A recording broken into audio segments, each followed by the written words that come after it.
Order reserve ہو گیا ہے اور ہم امید رکھتے ہیں اللہ کرے انصاف ملے ان کو. دیکھیں قانون کے مطابق کوئی بھی نیب صرف ایک سمری بھیج دے اور اس کو فیڈرل گورنمنٹ بدنیتی پہ مبنی پروسیڈ کرے.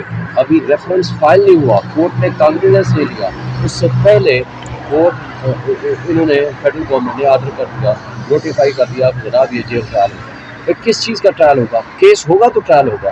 اس کا مطلب ہے کہ نیب بھی ملی ہوئی ہے, اس کا مطلب ہے فیڈرل گورنمنٹ بھی ملی ہوئی ہے, اور جج صاحب سارے ٹرائل چھوڑ کے, سارے کیسز چھوڑ کے سارا دن جیل میں بیٹھا رہتا ہے. میں نے کورٹ کو کہا ہے کہ اس کا نوٹس لیں.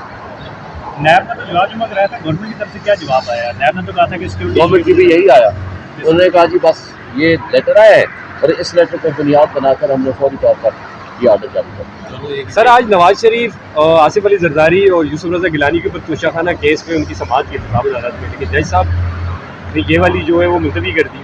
مسلسل وہ ڈیلی دیکھیں جو ایک ہفتہ یا 2 ہفتے پہلے جس پہ فرد جرم ہوا اس کا یعنی 6 تاریخ کو اس کا تو ٹرائل ڈے ہو رہا ہے.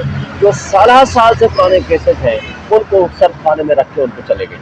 دیکھیں یہ بدنیتی نہیں ہے تو لوگ نہیں سمجھ رہے, یہ بدنیتی نہیں تو اور کیا ہے. یعنی سارے کیسز جو سینکڑوں کی تعداد میں ریفرنسز ہیں وہ سارے کے سارے پینڈنگ پڑے ہوئے ہیں, یہ بھی میں نے بتایا جج کو, اور وہ سارا دن جیل میں بیٹھتے ہیں صرف ان 2 کیسز کو چلانے کے لیے. یہ کیا انصاف ہے؟ کیا عدالتیں بھی اس طرح کمپرومائز ہیں؟ اور اگر عدالتیں کمپرومائز ہو جائیں اور انصاف کا قتل شروع کر دیں اور اس کے ساتھ نیب ملی بھگت ہو, اس کے ساتھ گورنمنٹ کی ملی بھگت ہو, تو پھر انصاف تو نہیں ہوگا نا. تو فیصلہ کب تک متوقع ہے؟ یہ تو جج صاحب ڈیپینڈ کرتا ہے.